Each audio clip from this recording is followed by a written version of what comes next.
నమస్కారం. దూరదర్శన్ వార్తలకు స్వాగతం. నేను శ్రీదేవి. ముందుగా ముఖ్యాంశాలు చూద్దాం.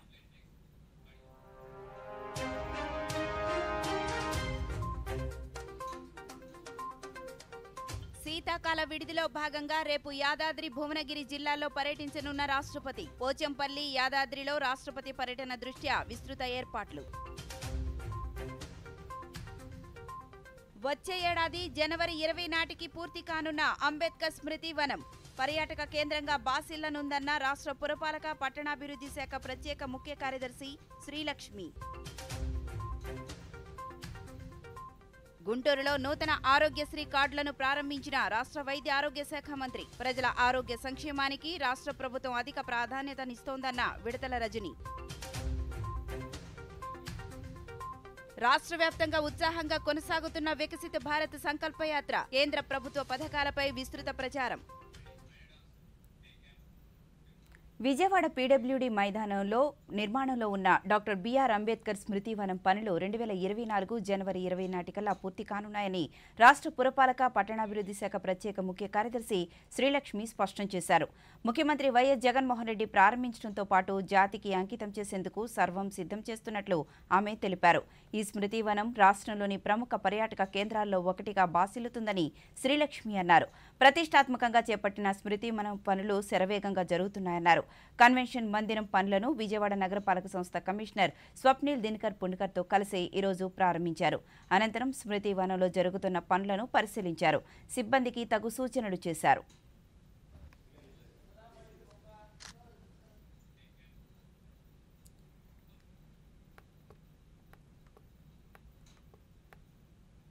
శీతాకాల విడిదిలో భాగంగా బొల్లారం రాష్ట్రపతి నిలయంలో బస చేసిన రాష్ట్రపతి ద్రౌపది ముర్ము రేపు యాదాద్రి భువనగిరి జిల్లా పోచంపల్లిలో పర్యటించనున్నారు. రాష్ట్రపతి హోదాలో తొలిసారి పోచంపల్లి వస్తున్న సందర్భంగా చేనేత కార్మికులు ఆనందం వ్యక్తం చేస్తున్నారు. ఎందరికో పద్మశ్రీ అవార్డులను అందించిన ఈ పోచంపల్లి చేనేత కళాకారులకు పుట్టినిల్లుగా చెప్పుకోవచ్చు. రాష్ట్రపతి హోదాలో తొలిసారి పోచంపల్లి పర్యటన అనంతరం ద్రౌపది ముర్ము యాదాద్రి లక్ష్మీ నరసింహస్వామిని దర్శించుకుంటారు.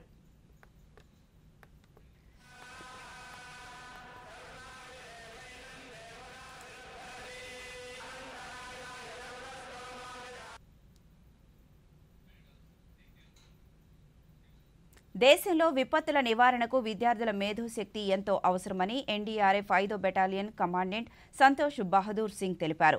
చిత్తూరు సమీపంలోని Shri Venkateswara college of engineering and టెక్నాలజీలో smart India hackathon grand finale నిర్వహించారు. కార్యక్రమానికి ముఖ్య అతిథిగా హాజరైన సంతోష్ బహదూర్ సింగ్ మాట్లాడుతూ జాతీయ స్థాయిలో ఈ గ్రాండ్ ఫినాలే హ్యాకథాన్కు 15 రాష్ట్రాల నుంచి 200 మందికి పైగా విద్యార్థులు వచ్చారన్నారు. Sponsored by ICT and in internal security scenario that's being sponsored by Ministry of Home Affairs. So right now we are at Venkateshwara College. We are looking in for some solution in terms of disaster management and mitigation which have been named out as a problem statement in this Smart India Hackathon. To name out them, particularly the hazard present in the atmosphere, the CBRN, virtual CBRN training, an app which maps the resources, the manpower available which the many agencies in India. So they've been doing a good job. Some of the teams I have interacted with, they are on the task and I think they will come with a viable solution. We got around 29 teams. We got 199 participants from all over the country. We are going to handle 5 problem statements. We got judges from ministry, academic and industry all together. The judges, they are going to conduct 3 rounds of evaluation and they are going to announce the prize winner for each problem statement. The prize money, it will be sponsored by the ministry. So each 5 problem statement, they are announcing 1 lakh for each team. The NSG, 2 judges and 1 mentor came. This event going to happen for 36 hours continuously. At the end, we are going to announce the prize winner. I'm happy to welcome all the participants for the Smart India Hackathon Grand Finale, which is hosted by our institute, Sri Venkateshwara College of Engineering and Technology. We have established this institute in the year 1998 and we are an autonomous institute and we have a NAAC A+ grade. And I'm happy to announce that out of 48 centers selected for hosting Smart India Hackathon Software Edition Grand Final, we are one among them. Hackathon program, and it is one of the largest event in the entire country. And also we have 29 institutions across the country, right from Haryana to Gujarat and down south. We have close to 220 participants. The ASD has selected our institution for hosting this event. Smart India hackathon 2023 grand ఫినాలేలో పాల్గొనే వారితో ప్రధాని నరేంద్ర మోదీ ఈ రోజు రాత్రి 9:30కు video conference ద్వారా మాట్లాడనున్నారు. ఈ ఏడాది smart India hackathon grand finale ఈ రోజు నుంచి 23 వరకు జరుగుతుంది. ఈ సంవత్సరం 44,000 బృందాల నుండి 50,000కు పైగా ఆలోచనలు వచ్చాయి. స్మార్ట్ ఇండియా హ్యాకథాన్ మొదటి ఎడిషన్తో పోలిస్తే దాదాపు 7 రెట్లు పెరిగింది. దేశవ్యాప్తంగా 48 నోడల్ కేంద్రాలలో జరగనున్న గ్రాండ్ ఫినాలేలో 12,000 మందికి పైగా పార్టిసిపెంట్లు, 2,500 మందికి పైగా మెంటర్లు పాల్గొంటారు. Space technology, smart education, disaster management, robotics, drones, heritage and culture మరియు ఇతర అంశాలతో సహా వివిధ థీమ్లపై పరిష్కారాలను అందించడానికి మొత్తం 1,282 బృందాలను ఈ సంవత్సరం గ్రాండ్ ఫినాలే కోసం షార్ట్ లిస్ట్ చేశారు. ఇంజనీరింగ్ విద్యార్థుల్లోని సృజనాత్మక ఆలోచనలు వెలికితీసేందుకు నిర్వహించే smart India hackathon grand finale ఈ రోజు నుంచి ప్రారంభమైంది. ఈ నెల 23 వరకు జాతీయ స్థాయిలో ఈ గ్రాండ్ ఫినాలే జరగనుంది. Vijayawada PVP Siddhartha college of ఇంజనీరింగ్లో ప్రారంభమైంది. 2 రోజుల్లో 36 గంటల జాతీయ స్థాయిలో ఈ గ్రాండ్ ఫినాలే నిర్వహిస్తారు. ఈ హ్యాకథాన్కు జాతీయంగా 48 నోడల్ కేంద్రాలు కాగా ఆంధ్రప్రదేశ్లో 5, తెలంగాణలో 4 నోడల్ కేంద్రాలను ఏర్పాటు చేశారు. Space technology, smart education, disaster management, robotics, డ్రోన్లు, హెరిటేజ్ అండ్ కల్చర్ మొదలైన థీమ్లపై విద్యార్థులు పరిష్కారాలను చూపిస్తున్నారు. ఈ తరహా కార్యక్రమాలు యువతలో ఆవిష్కరణల స్ఫూర్తిని ప్రోత్సహించడానికి ఎంతో దోహదపడతాయని శాస్త్రవేత్త రామకృష్ణ అన్నారు. విద్యార్థుల్లో ఆవిష్కరణలు, సమస్య పరిష్కారం, ఆలోచన సంస్కృతిని పెంపొందించడమే ఈ హ్యాకథాన్ లక్ష్యమని PVP Siddhartha college of engineering principal Sivajibabu అన్నారు. వివిధ రాష్ట్రాల నుండి వచ్చిన విద్యార్థులు మాట్లాడుతూ ఈ స్మార్ట్ ఇండియా హ్యాకథాన్ తమ ఆవిష్కరణ, సమస్య పరిష్కారాలకు మంచి వేదికని తెలిపారు. 2 నేషనల్ ప్రైజెస్ వచ్చాయి. NIRF ఇన్నోవేషన్ ర్యాంకింగ్లో మా కాలేజీ 101 నుంచి 150 బ్యాండ్లో ఉంది. हम आए हैं बाबा फरीद कॉलेज बठिंडा पंजाब से एंड हमें यहाँ आना बहुत अच्छा लगा. हम आए हैं नॉर्थ से, इतनी दूर से, एंड यहाँ पे साउथ में आकर यहाँ का कल्चर, यहाँ के लोग, यहाँ के नई नई एक्सपीरियंसेस शेयर करना हमें बहुत अच्छा लगा. We traveled 36 hours in train, but once we were here it was all worth it. The positive vibrations, the background, all the facilities are so awesome, and we just feel so thankful and grateful to be here and be part of the Smart India Hackathon in such a way no one has did. Our idea should be so novel that no one else has designated or did this, and we can bring innovation to a different par. We could join at national level, the grand finale of Smart India Hackathon. We just feel so grateful to be here at all the background, all the culture we had, and it was so positive, all the vibrations. Got this golden opportunity to participate in SIH 2023. We just felt so grateful for everyone who invited us here. We traveled so far from north to south, but it's all worth it. The food, the cultural events of the college, we just felt so positive. So our problem statement is SIH 14-16-7. It is students' innovation. Actually, our project is about facial recognition attendance system. We are providing solution to the teachers and all the faculty how manual attendance system can be eliminated and it can be automated.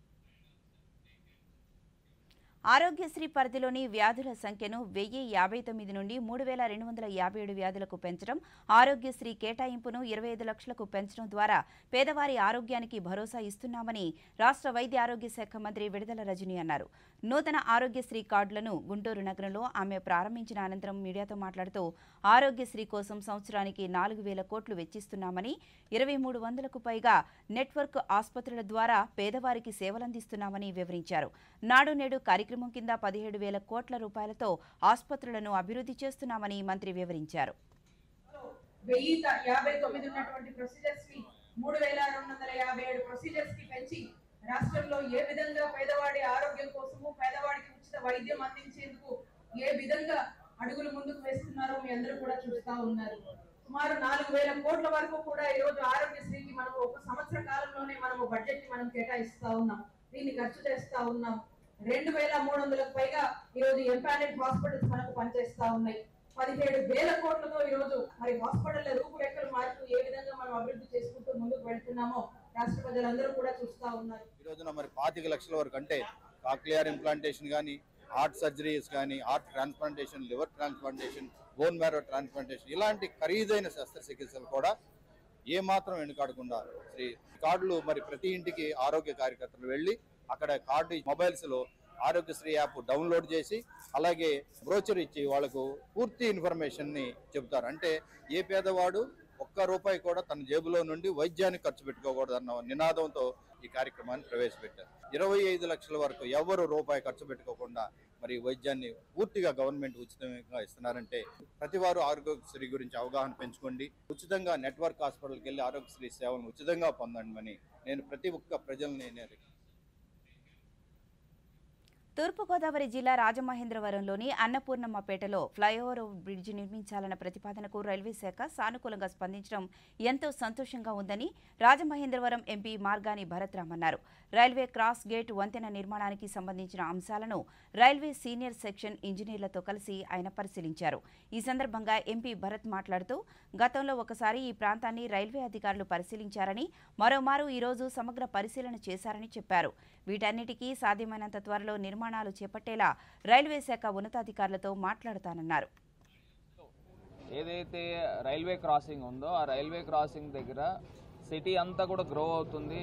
కానీ ఇవాళన్న రోజుకి ఇటు మార్కెట్కి వచ్చే ప్రజలందరూ కూడా అటు bypass రోడ్డుకి వెళ్ళడానికి ఖచ్చితంగా రైల్వే క్రాసింగ్ చేసే పరిస్థితులు కనబడుతూ ఉంది. సో ఇక్కడ ఉన్న ప్రజలందరూ కూడా స్కూల్ పిల్లలు కానీ వీళ్ళందరూ కూడా ఆ రైల్వే క్రాసింగ్ చేస్తూ రాజమహేంద్రవరం గ్రేటర్ రాజమండ్రి అవుతుంది. సుమారుగా 10 లక్షల పైన పాపులేషన్ ఉన్న ఈ ప్రాంతాల్లో రాజమహేంద్రవరం మహానగరానికి మధ్యలో నిజంగా ఎప్పుడో రావాల్సిన ఫ్లైఓవర్ ఇక్కడ ఉన్న పరిస్థితులను బేస్ చేసుకుని అటు ఫ్లైఓవర్ తీసుకురావాలా లేకపోతే రైల్వే అండర్ బ్రిడ్జ్ తీసుకురావాలనే క్యాలిక్యులేషన్ చేసి ప్రజలకి ఏ రకమైన ఇబ్బందులు కలగకుండా ఇక్కడ చాలా మందికి అపోహలు ఉన్నాయి. ఇక్కడ ఒకవేళ గజం 30,000 రూపాయలు ఉంటే 90,000 రూపాయలు గజం వాల్యూ కట్టే విధంగా, అదేవిధంగా బిల్డింగ్కి కూడా R&B డిపార్ట్మెంట్ లెక్కల ప్రకారంగా బిల్డింగ్ వాల్యూ కూడా కడతారు. ప్రజలకి సమ్మతంతోనే ఏ కార్యక్రమం అయినా ముందుకు తీసుకెళ్తామని మరి తెలియపరుస్తూ ల్యాండ్ ఎక్విజిషన్ కానీ లేకపోతే బిల్డింగ్ కాంపన్సేషన్ కానివ్వండి, లేకపోతే ఎలక్ట్రిసిటీకి వైర్ షిఫ్టింగ్ కానీ ట్రాన్స్ఫార్మర్ షిఫ్టింగ్ కానీ ఇవి ఏది ఉన్నా కూడా 100% గవర్నమెంట్ ఆఫ్ ఇండియా ఫండ్స్తోనే ఈ కార్యక్రమం చేయబోతున్నామని కూడా ఈ సందర్భంగా తెలియపరుస్తూ వాళ్ళకి త్వరలోనే ఈ యొక్క కళ నెరవేరనుంది. దేశంలో 2024 ఎన్నికల్లో బీజేపీ 350 సీట్ల మెజారిటీతో గెలవడం ఖాయమని బీజేపీ రాష్ట్ర ఉపాధ్యక్షుడు విష్ణువర్ధన్ రెడ్డి అన్నారు. శ్రీ సత్యసాయి జిల్లా పుట్టపర్తిలో మీడియా సమావేశంలో ఆయన మాట్లాడారు. రాష్ట్ర ప్రభుత్వంపై ప్రజల్లో నమ్మకం కోల్పోయిందని, బీజేపీతో ఉన్న పార్టీలే రానున్న ఎన్నికల్లో ప్రభుత్వాన్ని ఏర్పాటు చేస్తాయని విష్ణువర్ధన్ రెడ్డి ఆశాభావం వ్యక్తం చేశారు. వైనాట్ 175 మాట్లాడుతున్నటువంటి వాళ్ళు మీకు మీ ముఖ్యమంత్రి గారు టికెట్ ఇస్తారా? ఆంధ్రప్రదేశ్లో ఎమ్మెల్యేలు, ఎంపీలు, మంత్రులు మారుస్తున్నారంటే, టికెట్లు మీరు ఇవ్వడం లేదంటే మీరు పరోక్షంగా వైఎస్ఆర్ కాంగ్రెస్ పార్టీ ప్రభుత్వం ఈ రాష్ట్రంలో అట్టర్ ఫ్లాప్ అయింది. ఆంధ్రాలో బీజేపీ చాలా క్రియాశీలకం. మేము ఎంత శక్తిమంతులో రాష్ట్రపతి ఎన్నికల్లో ఓట్లేసిన పార్టీలను అడగండి, ఉపరాష్ట్రపతి ఎన్నికల్లో బీజేపీకి ఓట్లేసిన పార్టీలను అడగండి. ఆంధ్రాలో కూడా చెప్తున్నా, భారతీయ జనతా పార్టీ నిర్ణయించినటువంటి ఒక రాజకీయ శక్తి లేదా రాజకీయ పార్టీనే ఈ రాష్ట్రంలో మాతో కలిసి మాత్రమే అధికారంలోకి వస్తుంది. భారత ప్రధానమంత్రి నరేంద్ర మోడీ గారే అధికారంలోకి రాబోతున్నారు. ఈసారి మేము 350 సీట్లు పైబడితోటి అధికారంలోకి రాబోతున్నాం. దేశంలో నవ్వుకుంటున్నారు. ఈరోజు భారత పార్లమెంటులో కొంతమంది దుండగులు దూకి అల్లరి చేస్తే, సంచలనం కోసం అక్కడ భద్రతను విఘాతం కలిగిస్తే వాళ్ళకు మద్దతు ఇచ్చేటువంటి పార్టీలు కాంగ్రెస్. దేశ భద్రతకు నష్టం కలిగించే పార్టీలను మద్దతు ఇచ్చేటువంటి కాంగ్రెస్. అంటే ఆంధ్రప్రదేశ్లో భారతీయ జనతా పార్టీ ఎందుకు అధికారంలోకి రాకూడదు? ఈ రకంగా మాట్లాడినటువంటి పార్టీలే కదా కర్ణాటకలో పరిస్థితి.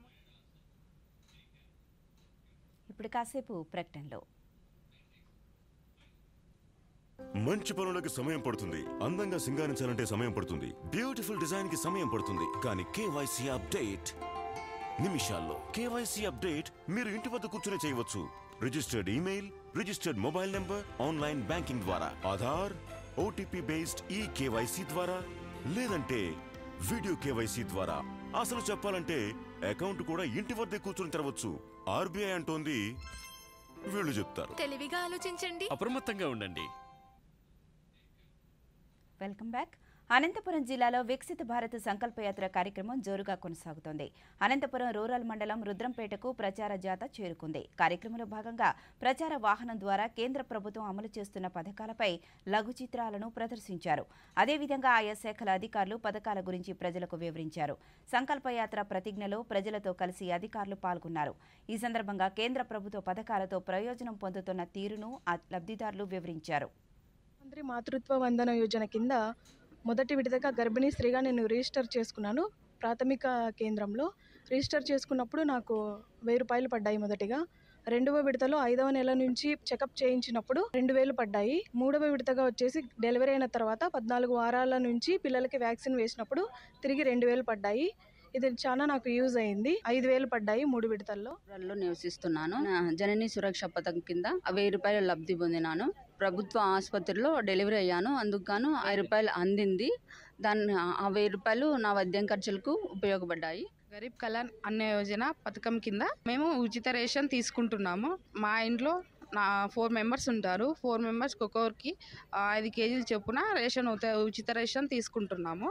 కరోనా టైం నుంచి ఇప్పటి వరకు మేము ఉచిత రేషన్ అందుకుంటున్నాం. మేము అంగన్వాడీ కేంద్రంలో పోషణ అభియాన్ పథకం కింద మా బాబుకి పాలు, గుడ్లు, మంచి ఆకుకూరలతో కూడిన పోషకాహారము, భోజనం అంతా లభిస్తుంది.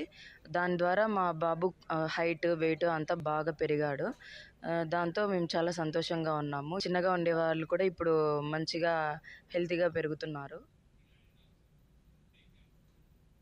కర్నూలు జిల్లా కోసిగి నియోజకవర్గ పరిధి సాతనూరులో వికసిత భారత్ సంకల్పయాత్రకు మహిళల నుంచి విశేష స్పందన లభిస్తోంది.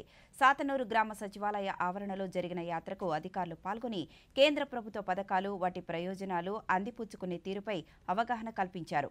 కార్యక్రమంలో పాల్గొన్న లీడ్ బ్యాంక్ మేనేజర్ రామచంద్రరావు మాట్లాడుతూ జన్ధన్ యోజన, అటల్ పెన్షన్ పథకాలపై పల్లె ప్రజల్లో విస్తృత అవగాహన కల్పిస్తున్నామన్నారు. అటల్ పింఛన్ యోజన నమోదులో గతేడాది కర్నూలు జిల్లా ప్రథమ స్థానంలో నిలిచిందని గుర్తు చేశారు. కేంద్ర ప్రభుత్వం అమలు చేస్తున్న పలు సంక్షేమ పథకాలు కొండంత అండగా నిలుస్తున్నాయని లబ్ధిదారులు హర్షం వ్యక్తం చేశారు. మన జిల్లాలో 25వ తారీఖు నుంచి మొదలుపెట్టినారు. సో అప్పటి నుంచి మనకి వివిధ రకాలైనటువంటి గ్రామీణ జీపీస్లో ఈ క్యాంప్ కండక్ట్ చేయడం జరిగింది. ఇంతవరకు మన బ్యాంక్ తరపు నుంచి ఏమంటే PMJJBY, PMSBY, PMJDY అలాగే APY ఈ స్కీముల కింద మనం ఎన్రోల్మెంట్ చేయడం జరిగింది. మన జిల్లాలో ఇంతవరకు 147 గ్రామాల్లో ఈ ప్రోగ్రామ్ అనేది జరిగింది. దాంట్లో మనకి 495 PMJJBYలో సోర్స్ చేసినాము. 977 అప్లికేషన్స్ PMSBY కింద సోర్స్ చేయడం జరిగింది. అలాగే PMJDY అంటే జన్ధన్ యోజన కింద 425 అకౌంట్లు ఓపెన్ చేయడం జరిగింది. అలాగే APYలో 307 అప్లికేషన్ సోర్స్ చేయడం జరిగింది. సంవత్సరానికి గాను నంబర్ 1 జిల్లాగా ఉందన్నమాట మన ఆంధ్రప్రదేశ్లో. షణ్ముఖనారెడ్డి కాలనీలో ఉన్నాము. నా పేరు హసీనా. ఇక్కడ నాకైతే ఇంతకుముందు గ్యాస్ కలెక్షన్ లేదు సార్. ఇప్పుడు ఉజ్వల గ్యాస్ కలెక్షన్ ఫ్రీ వచ్చిన వల్ల మేము అప్లై చేసుకున్నాము. మాకు వచ్చింది. ఇప్పుడు చాలా గర్వంగా ఫీల్ అవుతున్నాం. నాకు చాలా ఉపయోగం కలిగింది సార్. ఇంతకుముందు కట్టెలు వేరుకొచ్చుకొని మేము వంటలు చేసుకొని చాలా కష్టపడేటోళ్ళము. ఇప్పుడు ఉజ్వల మోడీ గారు ఉజ్వల గ్యాస్ ఫ్రీ పెట్టినందుకు బీదవాళ్ళు చాలామంది చాలా హ్యాపీగా ఫీల్ అవుతున్నారు. బాగుంది సార్. ఇప్పుడైతే అంత ఫ్రీగా అందరూ బాగా చేసుకోగలుగుతున్నాం సార్. నేను గత 6 సంవత్సరాల నుంచి రెంట్ హౌస్లో ఉన్నాను. PMAY కింద నాకు హౌస్ శాంక్షన్ కావడం వల్ల నా సొంత స్థలంలో నేను ఇల్లు కట్టుకోవడం జరిగింది. PMAY స్కీమ్ కింద 1,80,000 రూపాయలు అమౌంట్ శాంక్షన్ కావడం జరిగింది. ఇప్పుడు నేను నా సొంత ఇంటి కళని నెరవేర్చుకొని నా సొంత ఇంటిని హ్యాపీగా జీవిస్తున్నాను. పాఠ్యాంశాలను సమగ్రంగా చదవడంతో పాటు చదివిన అంశాలను పబ్లిక్ పరీక్షల్లో ఇచ్చిన ప్రశ్నలకు తగినట్లుగా జవాబుల రూపంలో రాయడం కూడా ఎంతో ముఖ్యమని ప్రకాశం జిల్లా కలెక్టర్ AS దినేష్ కుమార్ అన్నారు. ఇప్పటి నుంచే ఈ విషయంపై ప్రత్యేక శ్రద్ధ పెట్టాలని విద్యార్థులకు సూచించారు.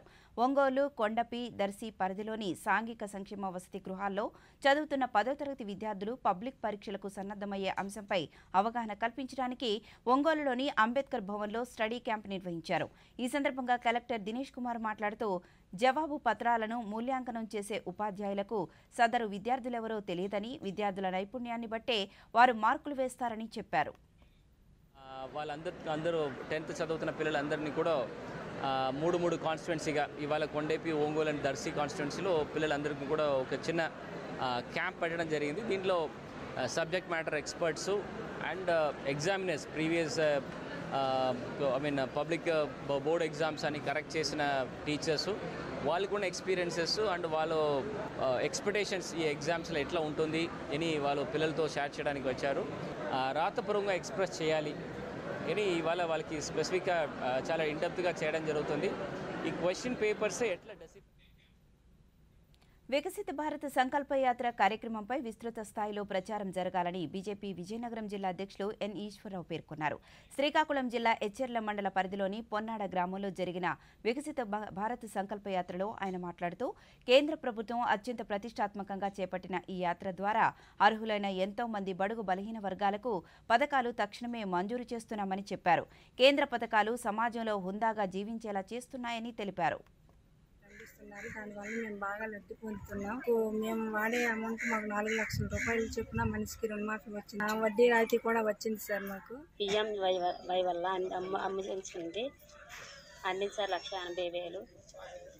మాకు ఇల్లు గృహం కట్టుకున్నందుకు 1,50,000 వచ్చేసి ఓన్లీ హౌసింగ్ ఇవ్వడం జరుగుతుందండి. మిగిలింది 30,000లో మనకి ప్రతి ఒక్కరికి బాత్రూమ్ ఉండాలని చెప్పి దానికి ఒక 8,600, ఇంకా 22,600 వరకు మనకి ఉపాధి హామీ పనికి వస్తుందండి. రూరల్ ఏరియాస్లో ఇంటింటికి త్రాగునీటి సరఫరా జరగాలని చెప్పి 2019లో జల్ జీవన్ మిషన్ స్కీమ్ మన ప్రధానమంత్రి గారు తెచ్చారండి. ఫేజ్ 1, ఫేజ్ 2 కింద విభజించారు. ఫేజ్ 1 కింద వెంకన్న గారిపేట, పంచేటిపేటకి జేజేఎం వర్క్ అయితే జరిగింది. మిగిలిన ఊర్లకి ఇంకా అది ఇన్ ప్రోగ్రెస్ అండి. ఇంకా రానున్న రోజుల్లో అవుతుంది ఆ వర్క్. ఆయుష్మాన్ భారత్ ప్రధాన మంత్రి జన ఆరోగ్య యోజన అనే ప్రోగ్రామ్ కింద పిఎంజేవై కార్డ్స్ అనేవి డిస్ట్రిబ్యూట్ చేయడం జరుగుతుంది. ఈ యొక్క పర్సన్కి 5 లక్షల రూపాయలు. నంద్యాల జిల్లాలో వికసిత భారత్ సంకల్పయాత్ర నిరాటంకంగా కొనసాగుతోంది. ఇందులో భాగంగా పెద్దదేవలాపురంలో సదస్సు నిర్వహించారు. కేంద్ర ప్రభుత్వం అమలు చేస్తున్న పథకాలు, వాటి ప్రయోజనాలను అధికారులు గ్రామస్తులకు వివరించారు. మిడుతూరు మండలంలో ముద్రా యోజన రుణాలతో ప్రయోజనం పొందిన వారితో పాటు ఇతర పథకాలతో లబ్ధి పొందిన వారి అనుభవాలను తోటివారితో పంచుకునే కార్యక్రమాన్ని ఏర్పాటు చేశారు.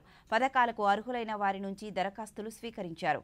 ఆయుష్మాన్ భారత్లో భాగంగా గ్రామస్తులకు ఆరోగ్య కార్డులను అందజేశారు. అనుకూలంగా నిర్వర్తించి కూలీలకు కానీ పెట్టుబడులకు కానీ మందులకు కానీ వేసుకోవడానికి పిఎం కిసాన్ రైతు కింద 6,000 రూపాయలు పడుతున్నాయి.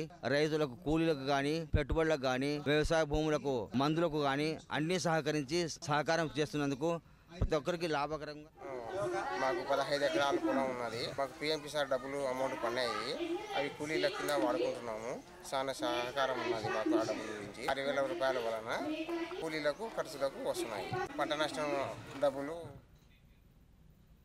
వైఎస్ఆర్ జిల్లా ప్రొద్దుటూరు మండలం లింగాపురంలో బహుళ ప్రయోజనాల సౌకర్య గోదామును స్థానిక ఎమ్మెల్యే రాచమల్లు శివప్రసాద్ రెడ్డి ఆప్కాబ్ చైర్మన్ మల్లెల ఝాన్సీరాడితో కలిసి ప్రారంభించారు. ఆంధ్ర ప్రగతి రైతు సహకార సేవా సంఘం ఆధ్వర్యంలో 40 లక్షల రూపాయల నాబార్డు నిధులతో గోదాము నిర్వహించారు. ఈ సందర్భంగా ఏర్పాటు చేసిన సమావేశంలో ఎమ్మెల్యే రాచమల్లు మాట్లాడుతూ డీసీసీబీ ద్వారా అందిస్తున్న రుణాలను సకాలంలో చెల్లించాలని కోరారు.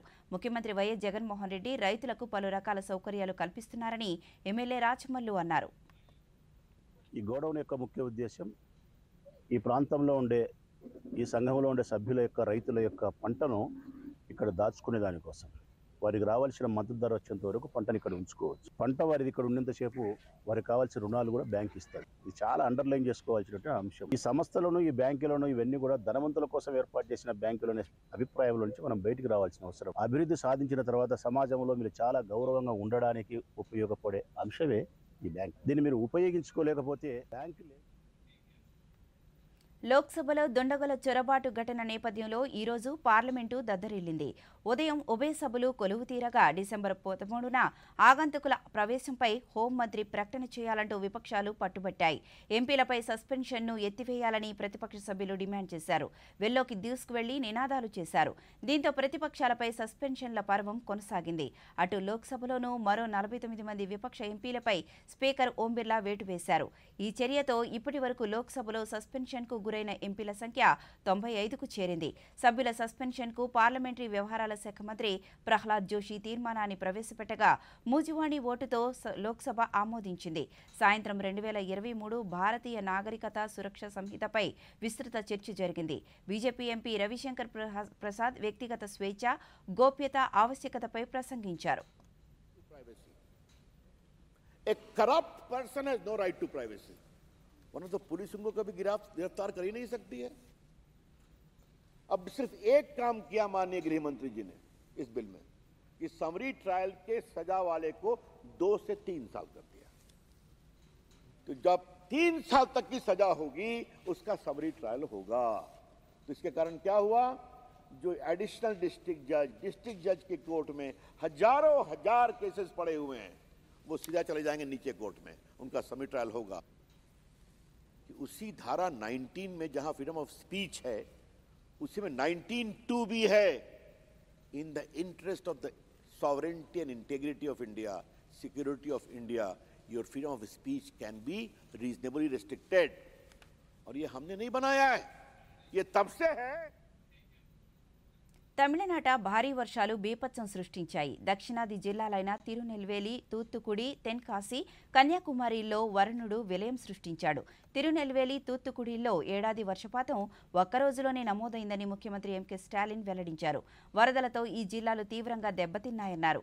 రాష్ట్రంలో వరద పరిస్థితులపై ప్రధాని మోదీతో చర్చించేందుకు ఢిల్లీకి వెళ్లిన ఆయన మీడియాతో మాట్లాడారు. తూత్తుకుడిలో సహాయక చర్యలను ఈ నెల 20న స్వయంగా పర్యవేక్షిస్తానని తెలియజేశారు.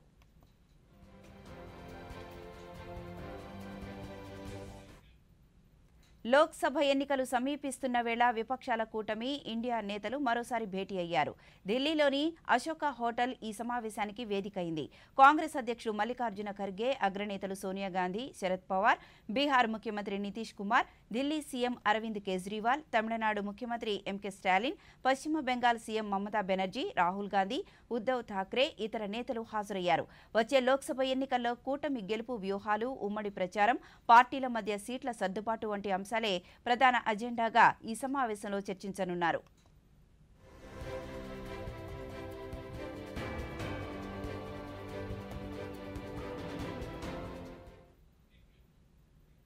మోదీ గ్యారంటీ అంటే దేశ వికాసానికి ఇచ్చిన భరోసా అని బీజేపీ అధికార ప్రతినిధి షెహజాద్ పూనేవాలా స్పష్టం చేశారు.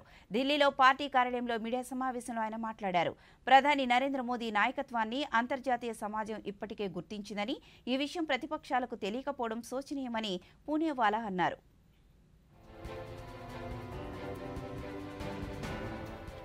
तरीके से देश की जनता ने, इन राज्यों की जनता ने मोदी की गारंटी पर फिर से एक बार मुहर लगाई है.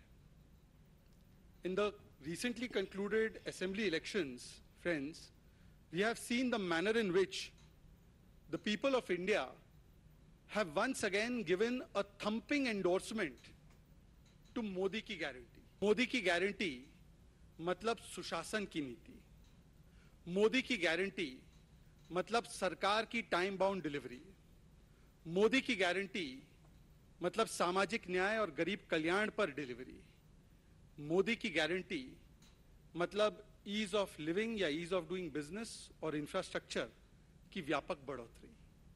यह है मोदी की गारंटी. और इस मोदी की गारंटी में मूलतः अगर आप देखेंगे तो देश को आगे ले जाने के लिए किस प्रकार से 13.5 करोड़ लोगों को गरीबी से बाहर निकालना है, किस प्रकार से 3.5 करोड़ गरीबों के आवास बनाने हैं. मित्रों, ये कोई पहला एंडोर्समेंट नहीं है IMF का, ये कोई वन ऑफ एंडोर्समेंट नहीं है. This is not a one of black swan. ప్రధానమంత్రి నరేంద్ర మోదీ తన మనసులోని భావాలను దేశ ప్రజలతో పంచుకునే మన్ కీ బాత్ కార్యక్రమం 108వ సంచిక ఈ నెల 31వ తేదీ ఆదివారం ఉదయం 11 గంటలకు ప్రసారమవుతుంది. ప్రజలు తమ అభిప్రాయాలను నమో యాప్ ద్వారా కానీ, స్వర సందేశాలనైతే 1800117800 నెంబర్కు ఈ నెల 29న పంపవచ్చు. అలాగే www.mygov.in వెబ్సైట్ ద్వారా కానీ 1922 నెంబర్కు మిస్డ్ కాల్ ఇవ్వడం ద్వారా తిరిగి మన మొబైల్కు వచ్చే సంక్షిప్త సందేశంలోని లింక్ ద్వారా కూడా అభిప్రాయాలను తెలియజేయవచ్చు. ఆకాశవాణి సమన్వయంతో దూరదర్శన్ ఛానళ్లు మన్ కీ బాత్ కార్యక్రమాన్ని ప్రసారం చేస్తాయి. ఈ కార్యక్రమ తెలుగు అనువాదం వెనువెంటనే దూరదర్శన్ సప్తగిరిలో ప్రసారమవుతుంది.